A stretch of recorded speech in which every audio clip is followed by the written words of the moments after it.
Professor Walker, the University of Cape, not just the University of Cape Town, South Africa, and Africa, the lecture has been broadcast, is being broadcast across the continent.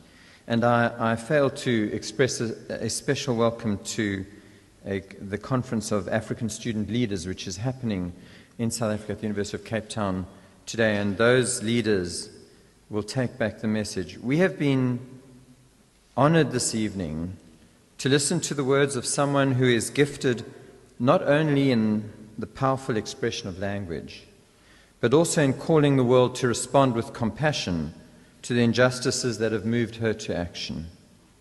Alice Walker's activism has taken her around the world, as you have heard, connected her with global leaders.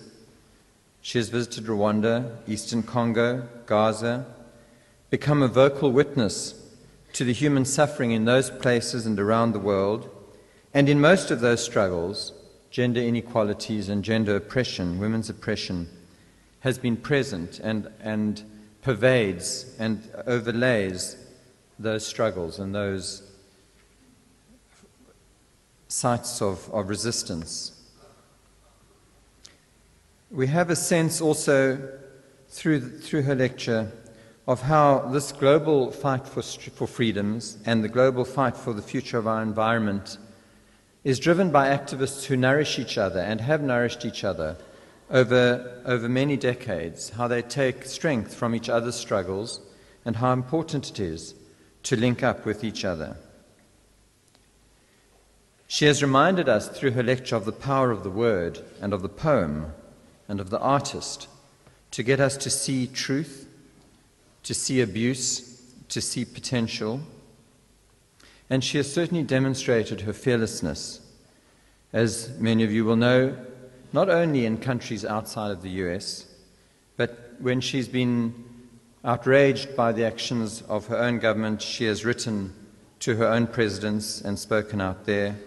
And certainly she has spoken truth to power today in South Africa to the present government and president. She reminds us how important it is to have outsiders speak to us and show us those home truths.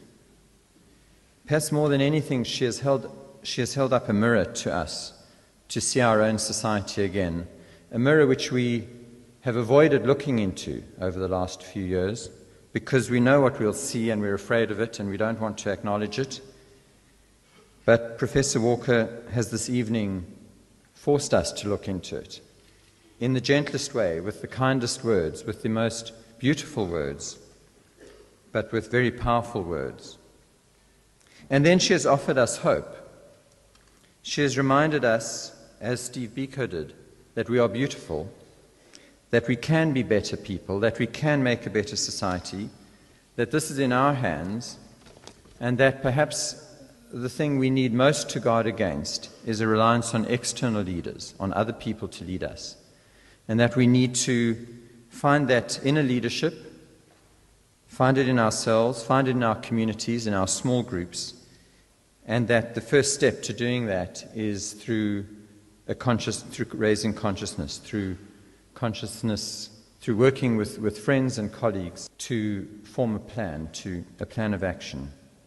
And finally, she endorsed our toy-toying as furious dancing and a strategy that we can pursue together, and we do that vigorously.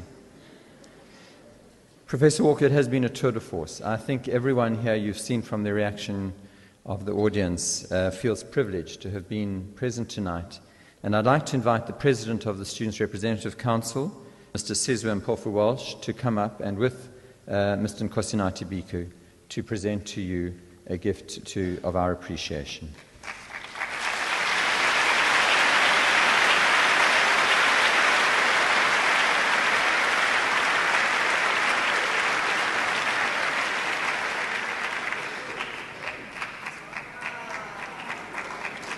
There you go. I think we each